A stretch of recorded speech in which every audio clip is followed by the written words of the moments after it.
This edition of the Ridley Report is brought to you by Next 1000.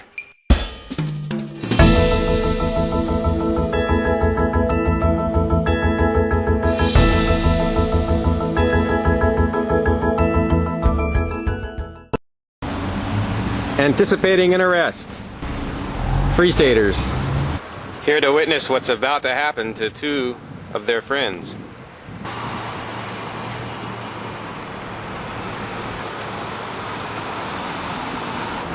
Lauren Canario of Winchester, New Hampshire, and Kat Canning of Keene, both arrested a year ago.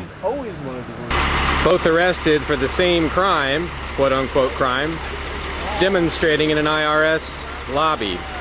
According to the New Hampshire Free Press, the exact charges are failure to obey and failure to appear.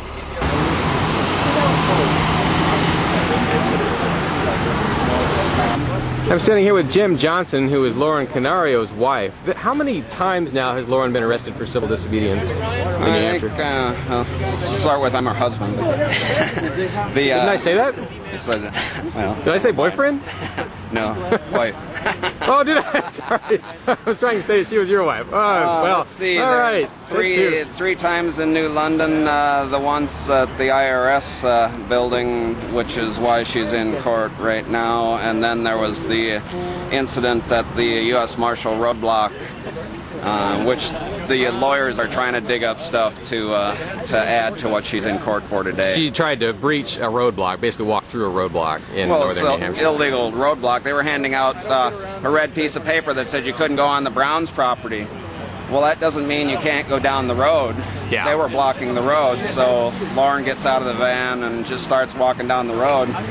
They took her off to Lebanon, and then I had to go search her down. They didn't tell me where she took off to. Yeah, but this arrest, or this incarceration, is mostly related to the demonstration in the IRS office, correct? Definitely. Yeah. Because she came here to try and retrieve the camera that the feds stole from her while she was trying to walk through their roadblock.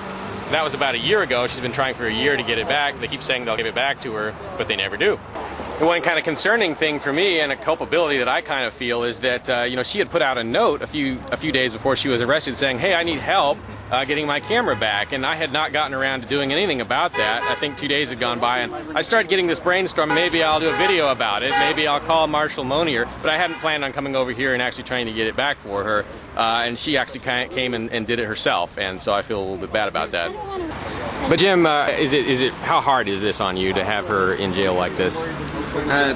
It's always racking. I've got a lot of really great friends, and most of them they take turns being around me, in these times, and it's a real comfort. But it's the worst thing that's happened to me in my life. So I really, really, really hate it. A lot of new faces that weren't here for previous events like this. I would guess there are 150 Free Staters that have moved to New Hampshire since the last event like this in 2007, which was probably my arrest, on a charge of distribution of handbills in an IRS office. It would have been practical. We would never, I can go to Keene, I can go to Manchester, I can go to Concord, I can go all over the place. I would have never gone to Cheyenne overnight. Why would I ever do that? But for me, that was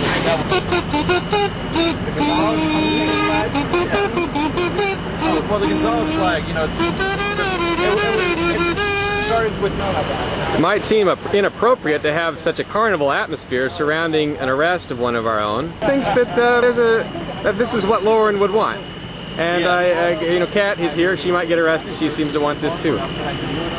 Yeah, because otherwise we'll be defeated. We were talking about how we have to start having the songs like the Civil Rights Movement had, where you start singing songs to, let them know that we're not getting defeated and stuff like that. But we'll have to have our own. Russell, what are your thoughts on seeing this kind of reaction to your initial sacrifice back in 2006 when you first tried to distribute handbills in an IRS lobby? This is good because these are the bad guys. So I figure it's good to fight the feds because they're the worst people that we deal with on a regular basis. So it's good to keep pushing at a very ominous door, right? I mean, you're knocking on a scary door. So it's good to see other people doing it. So what's happening now is activists are taking their stuff, putting some of their signs and cameras away because the authorities will confiscate those at the entrance. The Washington authorities will not allow cameras in the courtroom or cell phones. They like their doings to happen inside a black hole where no news can easily get out. Okay, so folks are starting to go in. Probably would have been better if folks had gone in a little earlier because you never know when they're going to try to pull something on us that's early.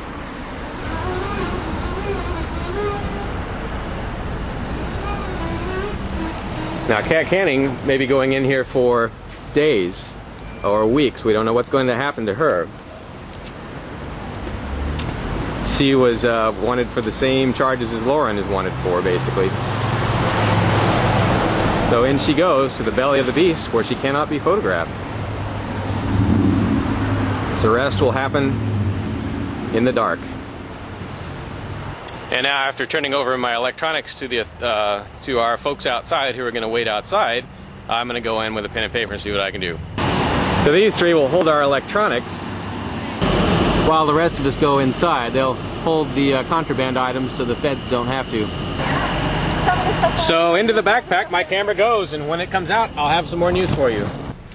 So it's hours later, and let me try and fill you in on the things that happened after these last pictures were taken. Upon entry, Kat Canning is almost immediately arrested. She declines to walk where she's told and has to be dragged out of a courtroom inside the federal building and into some sort of detention or processing. She's brought back later, but first let's find out what happens with Lauren's trial, which ends up starting at around 1:30 p.m. Folks pour into Lauren's courtroom, and one of the first things I remember happening is Lauren's husband, Jim Johnson, having words with, or words toward, Homeland Security Commander Michael Therrien. He sits behind Therrien and he says, basically, one man drives the train, another man loads the car, but no one's guilty. Therrien does not even acknowledge his presence. Why is it that hundreds of liberty lovers have moved and continue to move to New Hampshire? In part, it's because of the Free State Project's first 1,000 pledge. The success of that pledge gave this man an idea. Max Abramson of New Hampshire is starting what he calls the Next 1,000 Pledge, designed to get another 1,000 Free Staters into New Hampshire by 2011. To find out more, visit pledgebank.com/next1000. Next 1,000.